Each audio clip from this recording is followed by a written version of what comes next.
Last year, I briefly shared my thoughts on the Ultrahuman Ring as a potential alternative to the Oura Ring. Well, Ultrahuman, the company, reached out and they were basically like, hey, we saw your video, do you want to test out the new Ultrahuman Ring Air? More rings?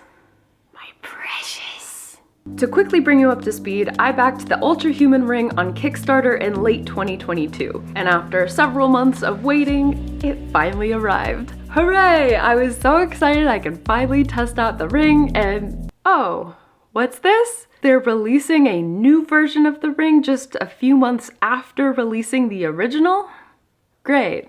Well, both Ultrahuman rings have the same technology. The only real difference is that the Ultrahuman Ring Air is lighter, 2.4 grams to be exact. And compare that to Oura's hefty 4 grams. But about 6 months have passed since my original video, and there are some pretty noteworthy things that we need to discuss. So I think the best way to go about this is to dive straight into pros and cons. Now keep in mind that in general, I'm going to compare the Ultrahuman Ring Air to the Gen 2 Oura Ring, since I've had the Gen 2 Oura Ring for at least 2 years at this point. But why don't I have the Gen 3 Oura Ring? I don't like the subscription fee, even if it's only $5.99 per month. I really don't like the idea that you can't access your data without it, and that's like the whole point of the ring. And that's the reason I was drawn to the Ultrahuman Ring in the first place. There is no subscription fee.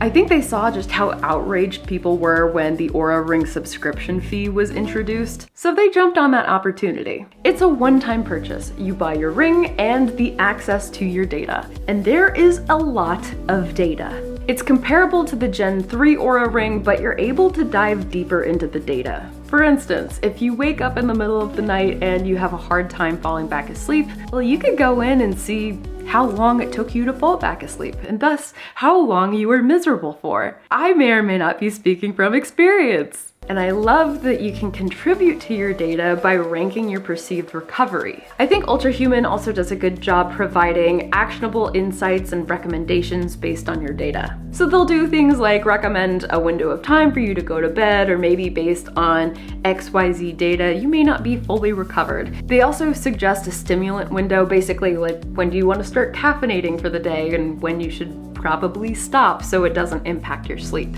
Oh, and they also have a performance coach feature where you can ask real people questions about your data and how to make sense of it. To be honest, I personally haven't really used this feature, but I think it's a great option for those who are newer to navigating all of this information. Ultrahuman also has their own CGM called the M1, and having your CGM and ring data all in the same place opens the door for so many insights. I will have another video coming out all about the CGM, so if you don't want to miss that, go ahead and hit the subscribe button and the notification bell so you don't miss it.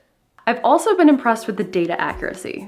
More impressed than I was 6 months ago. Now keep in mind, no tracker is perfect, and I recommend you stick with one. That way you have a better understanding of your baseline with that specific device. But back to data accuracy, specifically for sleep.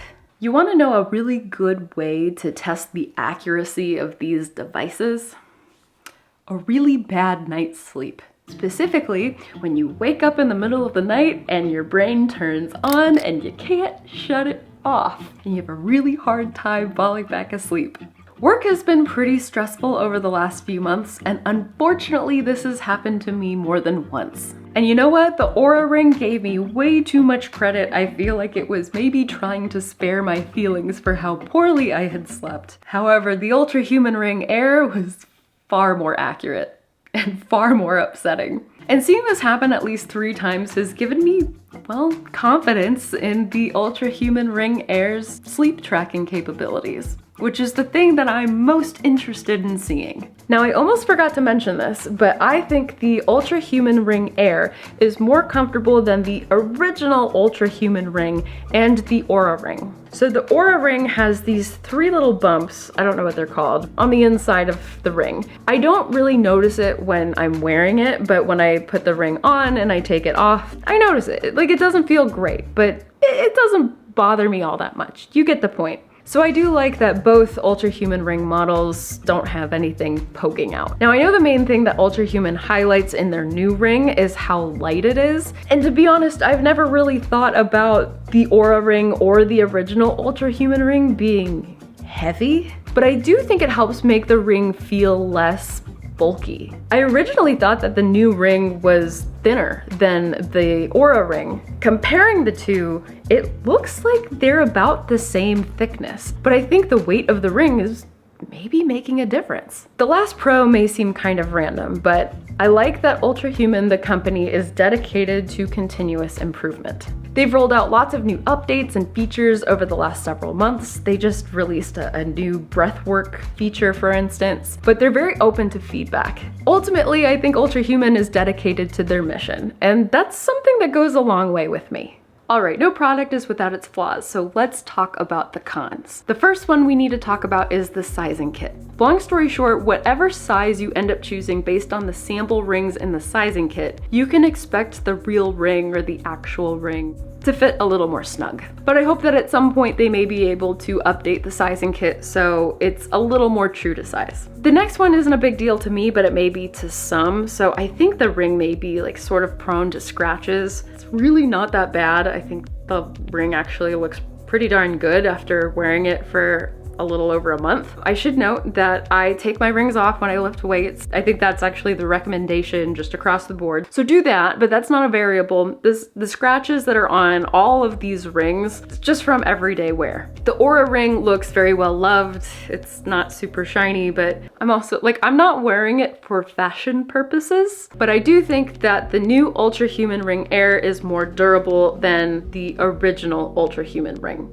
Basically, there's this little raised area on the original ring, and now it looks like there's a little tic-tac-toe board. It's not super obvious, it doesn't bother me, but just looking at this closely, like there are definitely some scratches. Next up is battery life and charging. The website for the Ultrahuman Ring Air says the battery can last up to 6 days, and that is just not the case, at least from what I've seen. Realistically, 3 to 4 days, closer to 4, and it's doing better than my Gen 2 Oura Ring, but this is a few years old. Now, when I got the Ultrahuman Ring Air, I also got an email that shared specific ways to protect the health of your battery. Yay, battery health, but it is really slow to charge. Also, when you do charge it, I recommend that you have the app open to ensure that yes, it is charging. There have been a few times where I've put my ring on the charger, the light turns from purple to white, hooray! But then if I open the app, it's like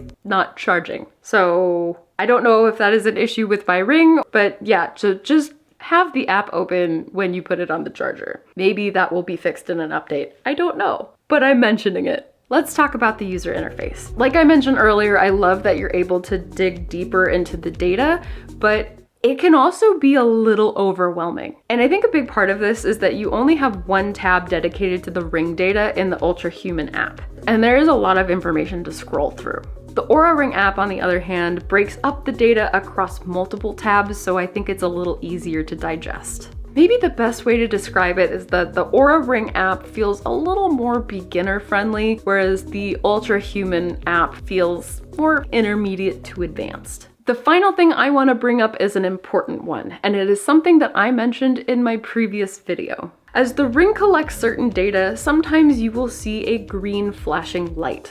It's not very visible during the day, but at night, it's visible. Before I go to bed, I try to eliminate as much light as possible, especially in the bedroom. And with this ring, sometimes I feel like I am ET phoning home. There are two solutions. 1, wear gloves to bed.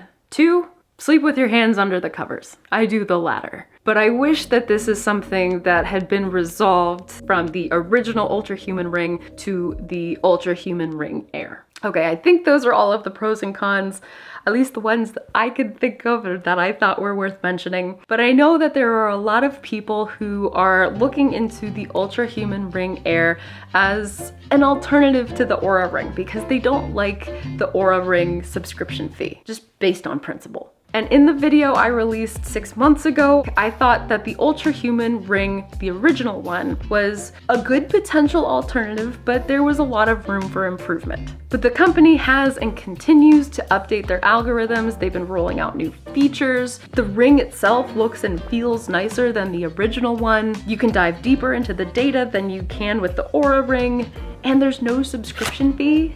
I think the Ultrahuman Ring Air is a great competitor, a great alternative to the Oura Ring, and just by itself, it's a great tracker, and I think it's worth the investment. Now, it is $349 US, so it is not cheap. It is actually $50 more expensive than the cheapest Oura Ring, but that's without the subscription. But if you plan on wearing and using your ring for longer than a year, the Ultrahuman Ring Air is going to be cheaper in the long run. Now, if you're interested in getting your own ring, Ultrahuman has been kind enough to give me a discount code to share with you guys, which I will put in the description below.